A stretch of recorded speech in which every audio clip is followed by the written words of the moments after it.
Tantor Audio, a division of Recorded Books, presents Adam Smith's America, How a Scottish Philosopher Became an Icon of American Capitalism, by Gloria M. Liu. Narrated by Kate Udall. Prologue. Who is Adam Smith? To most people, Adam Smith is the father of economics, the author of An Inquiry into the Nature and Causes of the Wealth of Nations, 1776, the ingenious Scotsman who revealed the workings of the invisible hand, the idea that individuals pursuing their self-interest could promote the public good without intention or direction. This version of Adam Smith pervades political and intellectual life in America and around the world. The Adam Smith Society, for example, offers an intellectual and professional network for business students to discuss and debate foundational ideas of capitalism, such as individual liberty, limited government, and free enterprise. American prosperity, the Society believes, depends on future business leaders' ability to continue this tradition of promoting free markets, a tradition that ostensibly begins with the Society's namesake.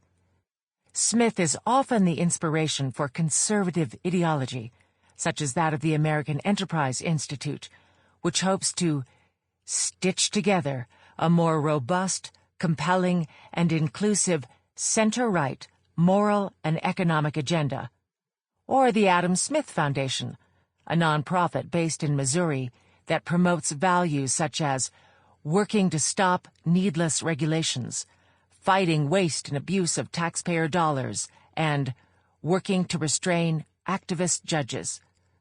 From trade wars to energy policy, Adam Smith is shorthand for the virtues of free markets and the vices of government intervention in economic affairs. Adam Smith doesn't like U.S. trade policy, ran one Forbes headline in 2018 in response to new tariffs on Chinese imports, while another described President Donald J. Trump's attempt to stall the closures of nuclear and coal plants as a dangerous act of stepping on Adam Smith's invisible hand. Smith's reputation as an economist is towering. Economists across different subfields have laid claim to Smith's legacy in behavioral economics, development economics, mainline economics, and most recently, humanomics.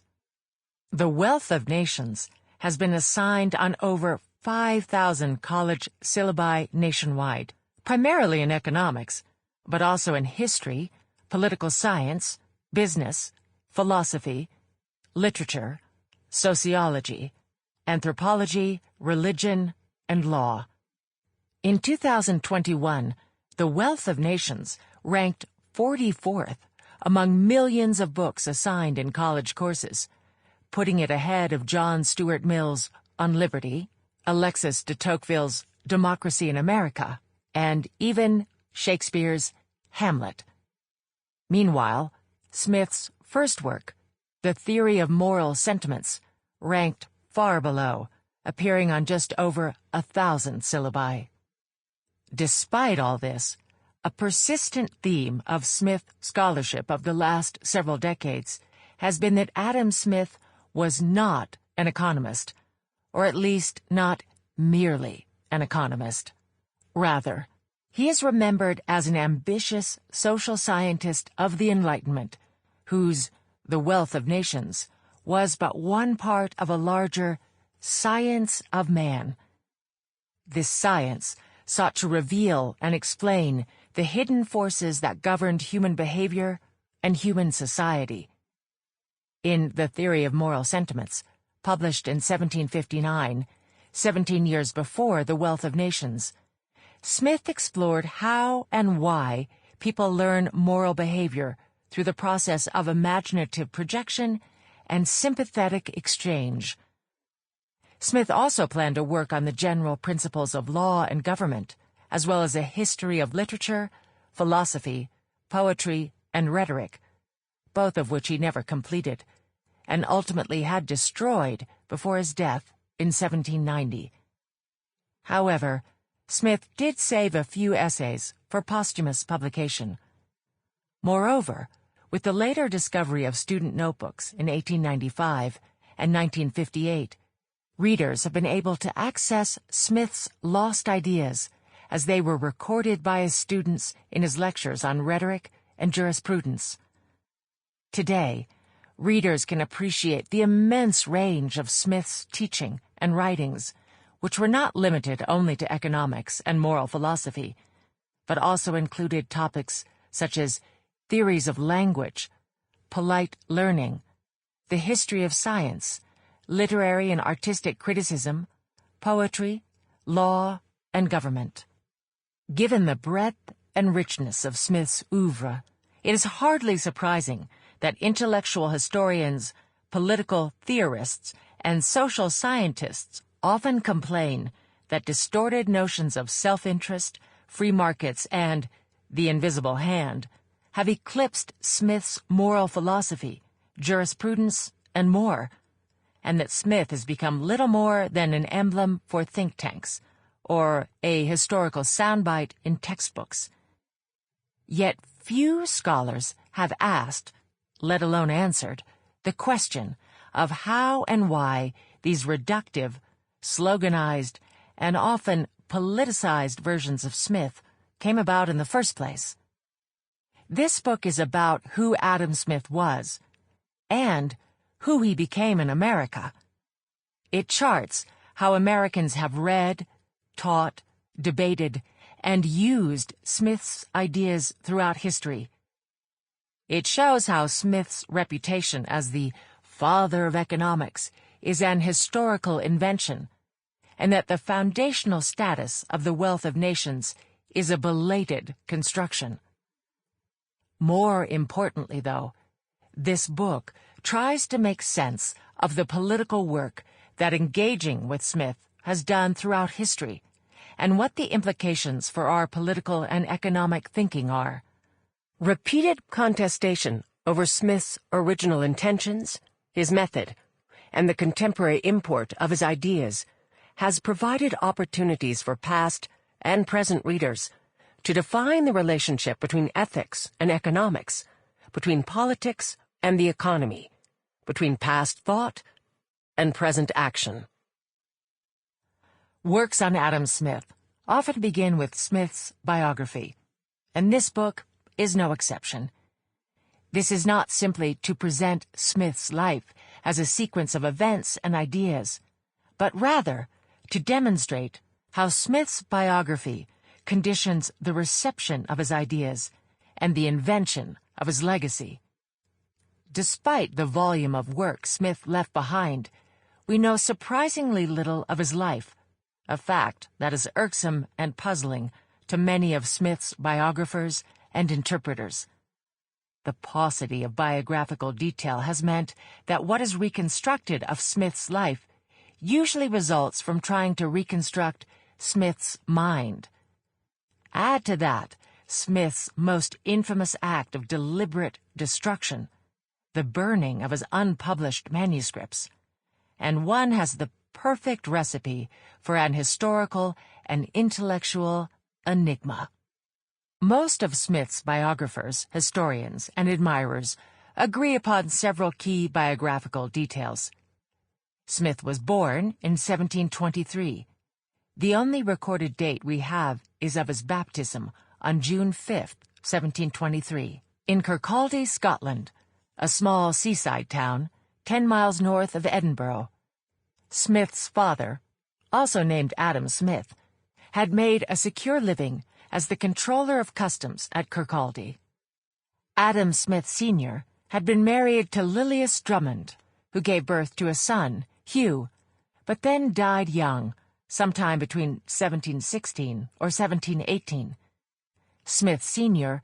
remarried to Margaret Douglas, but he died in January of 1723, 6 months before the birth of their son, Adam Smith. Margaret Douglas devoted the rest of her life to being with her son. They were separated only briefly when he traveled, and she lived with him until her death in 1784, at age 90. Smith grew up in Kirkcaldy, attending a borough school, and then entering Glasgow University at age 14 in 1737, where he was drawn into the intellectual orbit of the formidable and charismatic Francis Hutcheson, professor of moral philosophy.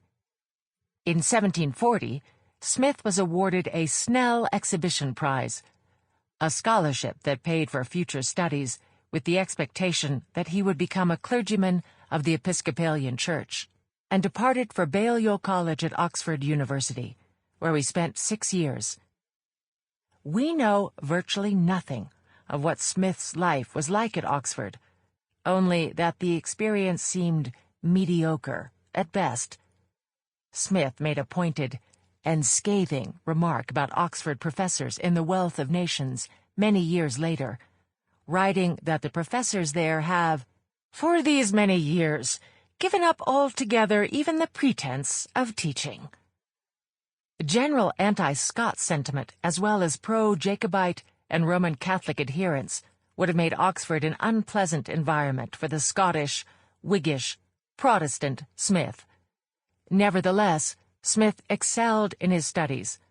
One of his professors commented that Smith was a very fine boy as any we have. Smith left Oxford for Scotland in 1746. We know nothing of what happened between then and 1748, when he reappeared in Edinburgh as a freelance lecturer sponsored by Henry Home and soon-to-be Member of Parliament James Oswald. Home and Oswald believed that Smith would enrich the subjects of rhetoric, belles-lettres, and the moral philosophy of Smith's predecessors, such as Francis Hutcheson and David Hume. Between 1748 and 1751, Smith delivered a series of lectures on the topics of rhetoric and jurisprudence. Unfortunately, no lecture notes, student notes, or texts have survived. This time period, including these lectures, and the intellectual exposure Smith gained, played a formative role in his later professional career and writing. Moreover, it was during this time in Edinburgh that Smith met and formed a lifelong friendship with one of his greatest intellectual influences, David Hume. In 1751, Smith began preparing for a new position to which he had been elected, the chair of logic and metaphysics at the University of Glasgow. He would inherit Francis Hutcheson's chair of moral philosophy in 1752. Smith's lectures were of great renown.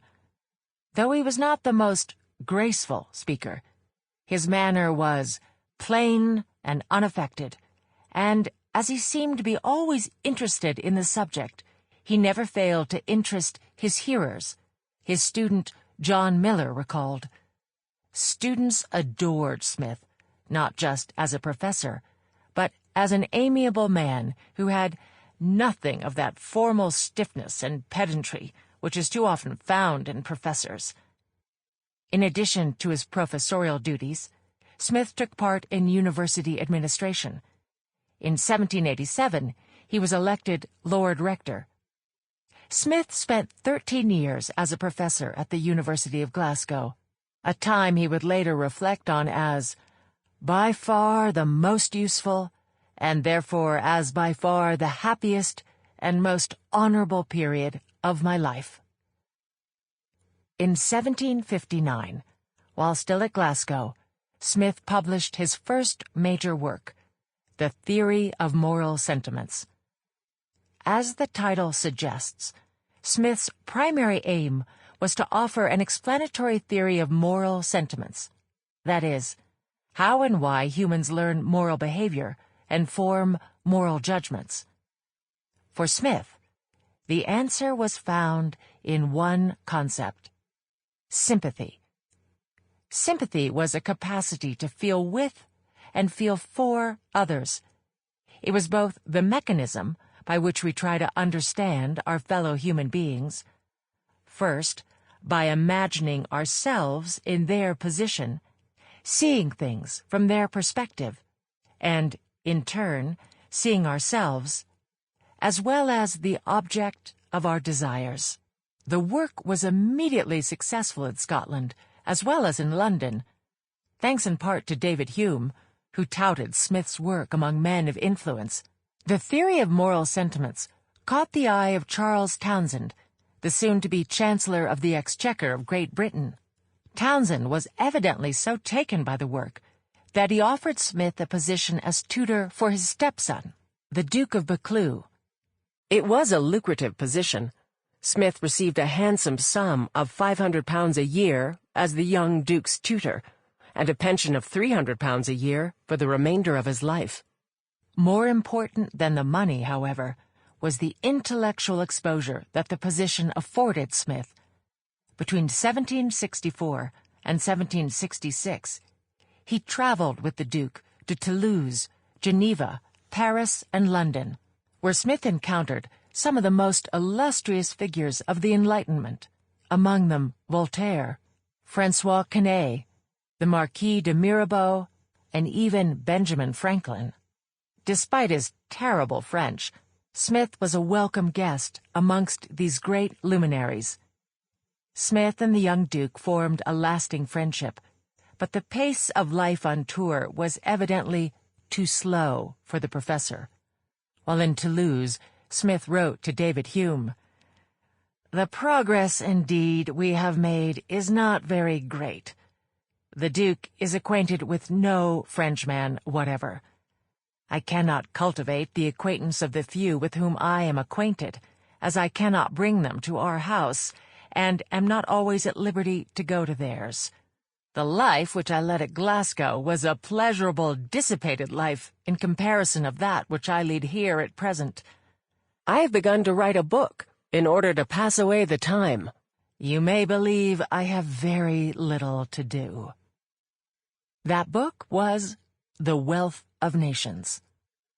Published on March 9th, 1776, The Wealth of Nations enlarged the science of man that Smith had begun in the theory of moral sentiments by bringing to life his Science of Political Economy. Over roughly 1,000 pages, Smith argued that national wealth was measured not in money, but rather in the productive power of labor. He explained how wealth was accumulated and how it flowed, but he also showed how, throughout history, human institutions thwarted the natural order of things, stunting growth and hindering political and social progress. Most famously, Smith viciously attacked the commercial system of Great Britain, from what he saw as its illogical foundations of mercantilism to its destructive imperial projects run by an elite merchant class that had captured the state. Smith thus stood directly opposite James Stewart, whose Inquiry into the Principles of Political Economy had appeared 9 years earlier, and who advocated state intervention in economic affairs, specifically the promotion of exports and taxes on imports, so as to obtain a favorable balance of trade. At the same time, Smith's theory of national wealth and his arguments for free trade were critiques of his French counterparts, like Quesnay and the physiocrats, who believed that wealth derived from agriculture alone, and that free trade could be directly imposed on societies. For Smith, manufacturing and commercial exchange also contributed to economic growth, and free trade would be the result of gradual reform, not revolutionary idealism. Though The Wealth of Nations would eventually become famous, even infamous, for its attack on mercantilism and its call for free trade, Smith devoted the most space to the fifth and final book, in which he traced the emergence of modern states and outlined the political principles of sound policy and management of the modern economy. Despite its intimidating size, as well as the complexity and contentiousness of its subject, The Wealth of Nations became a bestseller, with 5 editions printed within Smith's lifetime. The last 15 years or so of Smith's life were filled with steady, quiet work in his native Scotland. He settled in Edinburgh at Panmure House with his mother, Margaret Douglas, his cousin, Janet Douglas, and 9-year-old cousin and heir, David Douglas. Smith took up a post in the Edinburgh Customs Board in 1777. The thought of Smith, the supposed prophet of free trade, collecting duties on imported goods and enforcing laws against smuggling, is baffling at first. But Smith gave no indication that such a post went against his personal convictions. In his spare time, he only worked 4 days a week at the Customs House, Smith continued to revise the theory of moral sentiments and the wealth of nations. Moreover, as mentioned previously, he had 2 other great works upon the anvil, one of which was a sort of theory and history of law and government that he never completed. These were also years marked by sadness. His closest friend and mentor, David Hume, passed away in August of 1776, just a few months after The Wealth of Nations debuted. His mother, Margaret Douglas, with whom he lived for much of his life, passed away in 1784. His cousin Jane Douglas, who also lived with them, died in 1788. As his circle of loved ones slowly diminished, so too did Smith's energy. In the same letter to the Duc de la Rochefoucauld, in which Smith hinted at his works in progress, Smith expressed a profound personal weariness. "But the indolence of old age," he wrote, "though I struggle violently against it, I feel coming fast upon me, and whether I shall ever be able to finish either is extremely uncertain."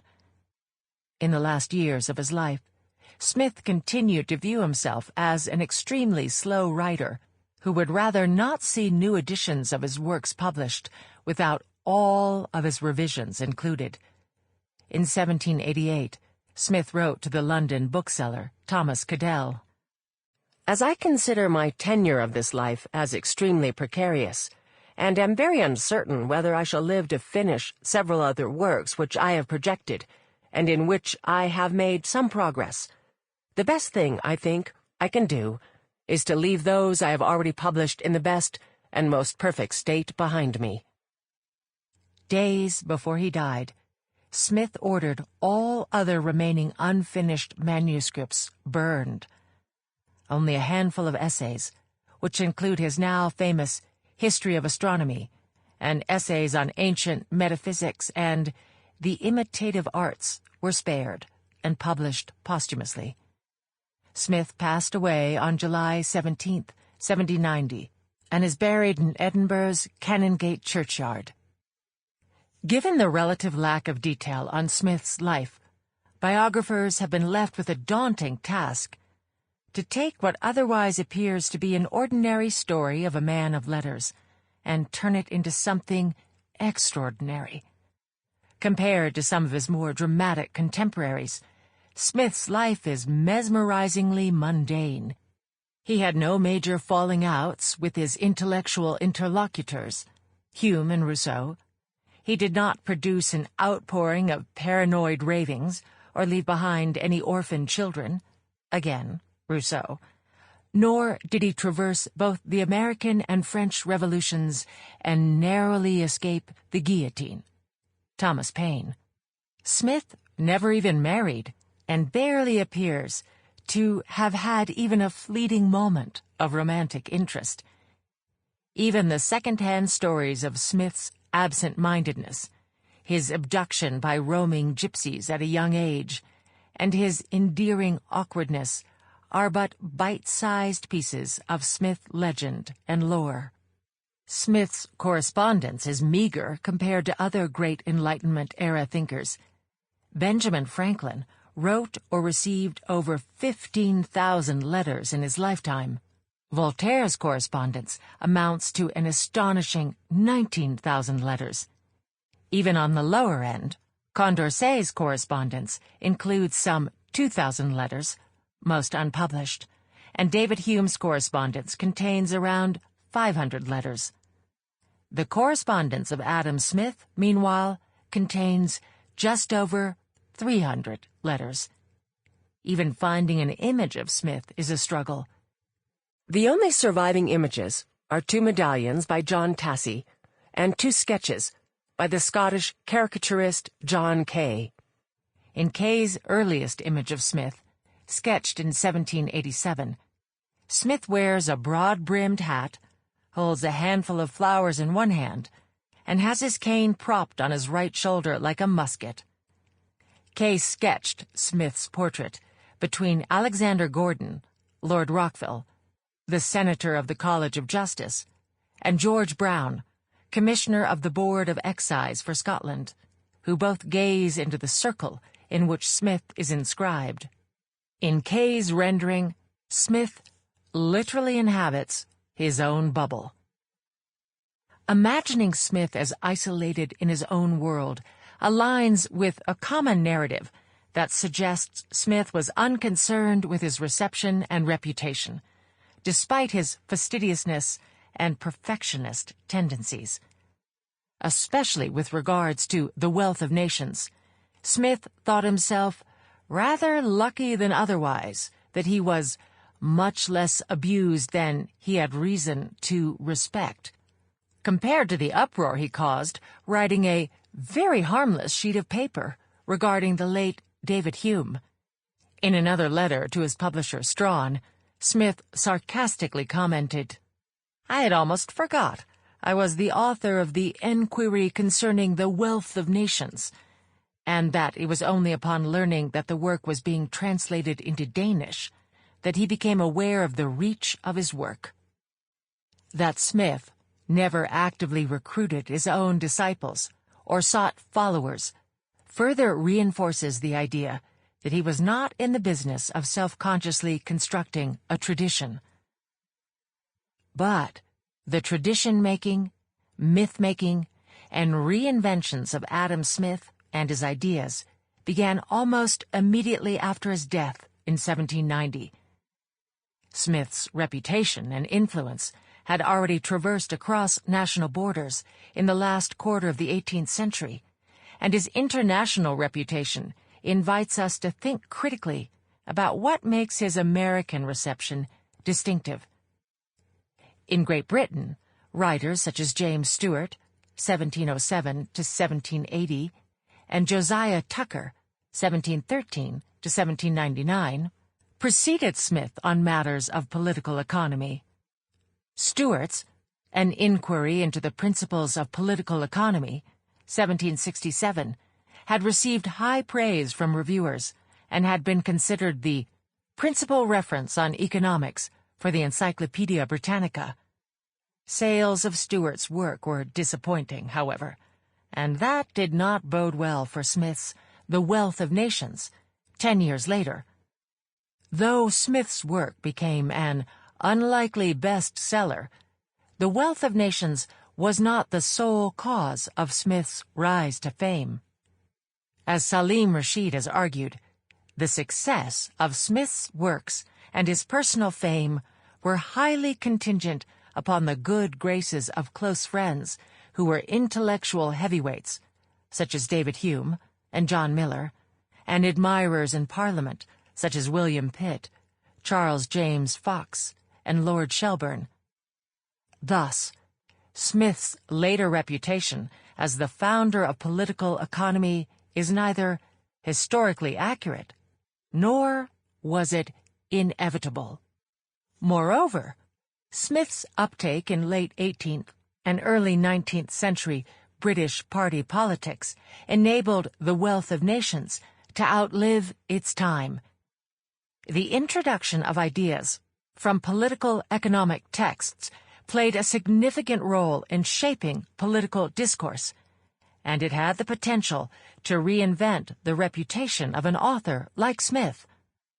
Kirk Willis has shown how personal friends and acquaintances of Smith's, students of economic or financial policy, and radical and Foxite Whigs followers of the prominent MP Charles James Fox. Sample complete. Ready to continue?